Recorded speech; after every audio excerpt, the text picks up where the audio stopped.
good morning to one and all.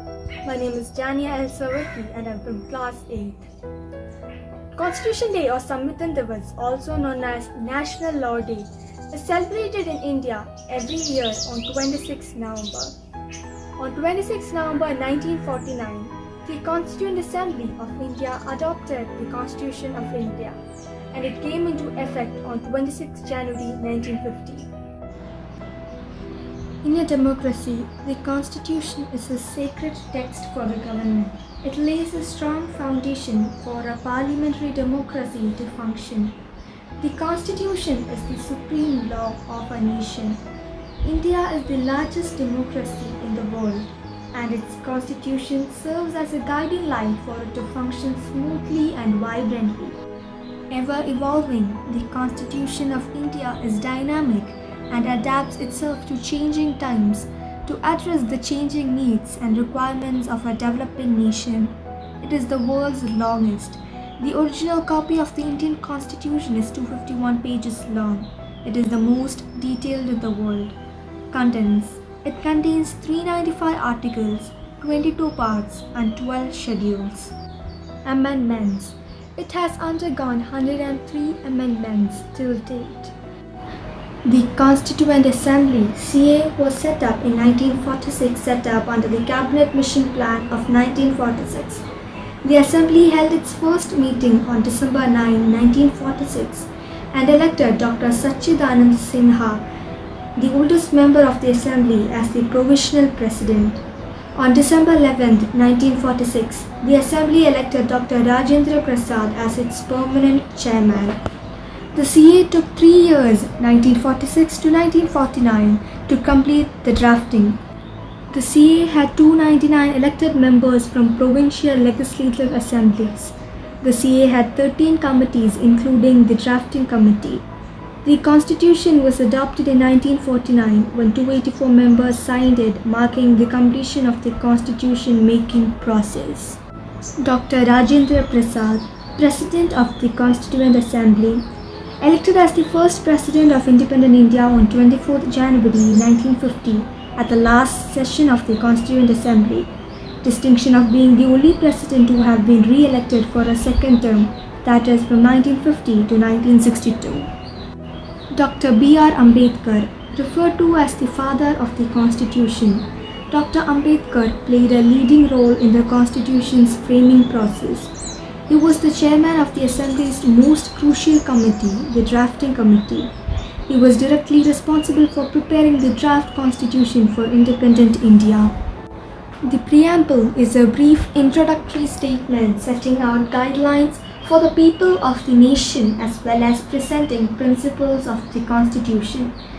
It is the preface which highlights the entire Constitution and embodies fundamental values, philosophy and ethos on which our Constitution is based and built. The preamble. We, the people of India, having solemnly resolved to constitute India into a sovereign, democratic and republic and to secure to all its citizens justice, social, economic and political, liberty of thought, expression, belief, faith and worship, equality of status and of opportunity, and to promote among them all fraternity, assuring the dignity of the individual and the unity of the nation. In our Constituent Assembly, this 26th day of November 1949, do hereby adopt, enact and give to ourselves this Constitution. Thank you and have a nice day.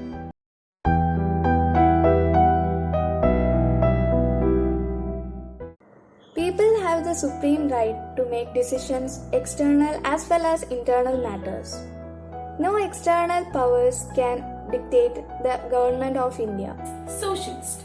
This term states that wealth is generated socially and should be shared equally by society. Government should regulate the ownership of land and industry to reduce socio-economic inequalities. Secular. Citizens have complete right to follow any religion. There is no official religion, and the government treats every religion and its beliefs and practices with equal respect. Democratic. a form of government where people enjoy equal political rights, elect their rulers, and hold them accountable. The government is run according to some basic rules. Republic. The head of a state is an elected person and not a hereditary position. Citizens cannot be discriminated on ground of caste, religion and gender. Social inequality have to be reduced. Government should work on welfare of all, especially the disadvantaged groups. Liberty. There are no unreasonable restrictions on the citizens in what they think, how they wish to express their thoughts, and the way they wish to follow their thoughts in action. Equality, all are equal before the law. The traditional social inequalities have to be ended. The government should ensure equal opportunity for all. Thank you. Fraternity. All of us should behave as if we are members of the same family. No one should treat fellow citizens as inferior. Law and order are the medicine of the body politic. And when the body politic gets sick, medicine must be administered. This is a famous quote by Dr. B.R. Ambedkar. I, Janisha Mary Jijo of Class 6, welcome all of you to today's event. Today, my topic is our fundamental rights. Fundamental rights in India are the rights guaranteed under Part 3, Article 12 to 35 of the Constitution of India. The 6 fundamental rights in India are: right to equality. Every citizen is equal in the eyes of the law. There shall be no discrimination on the grounds of race, religion, gender or caste. Right to freedom. It includes the freedom of speech and expression, the right to practice any profession freely, the right to move and live anywhere within the country. Right against exploitation. The right against exploitation prohibits all forms of forced labor, child labor and children under the age of 14 are not allowed to work. Right to freedom of religion. Everyone has the right to freedom of thought, conscience and religion. This includes the right to change one's religion, to practice your religion and observe its customs. Cultural and educational rights. This preserves the rights of any group of people to conserve the culture, language and script. The right to constitutional remedies. If any citizen of our country is denied of any basic rights, he has the right to move court. This is considered as one of our most important rights. It ensures the protection of our fundamental rights. Each of us has a role to play in building a healthy and prosperous nation. Let us all strive to be responsible citizens of our country. Thank you. My name is Jenna. Today I am going to talk about fundamental duties.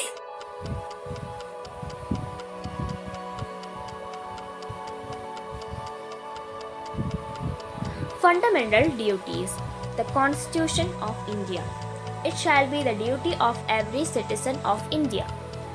First one, to abide by the Constitution and respect its ideals and institutions, the national flag and the national anthem. Second one, to cherish and follow the noble ideals which inspire our national struggle for freedom. Third one, to uphold and protect the sovereignty, unity and integrity of India. Fourth one, to defend the country and render national service when called upon to do so. Fifth one, to promote harmony and the spirit of common brotherhood among us all the people of India, transcending religious, linguistic and regional or sectional diversities, to renounce practices derogatory to the dignity of women. Sixth one, to value and preserve the rich heritage of our composite culture. Seventh one, to protect and improve the national environment including forests, lakes, rivers, wildlife and to have compassion for living creatures. Eighth one, to develop scientific temper, humanism, and the spirit of inquiry and reform. Ninth one, to safeguard public property and to observe violence. Tenth one, to strive towards excellence in all spheres of individual and collective activity so that the national constantly rises to higher levels of endeavor and achievement. Thank you. A warm good morning to respected teachers and my dear friends. Today I am going to say about Dr. B.R. Ambedkar. Baba Sahib Ambedkar, known as Bhimrao Ramji Ambedkar, was a social reformer and inspired the Buddhist movement in India. He is the father of Constitution and the brain behind the drafting of Indian Constitution. Born on April 14, 1891, Bhim Ramji Ambedkar was an Indian nationalist, jurist, Dalit leader and a Buddhist revivalist.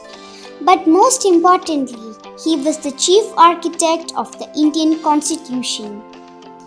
Born to a poor family, he spent his entire life fighting social discrimination against the lower castes.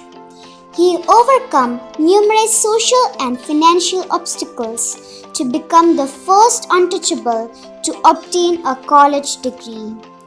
Ambedkar was a prolific student, earning doctorates in economics from both Columbia University and London School of Economics.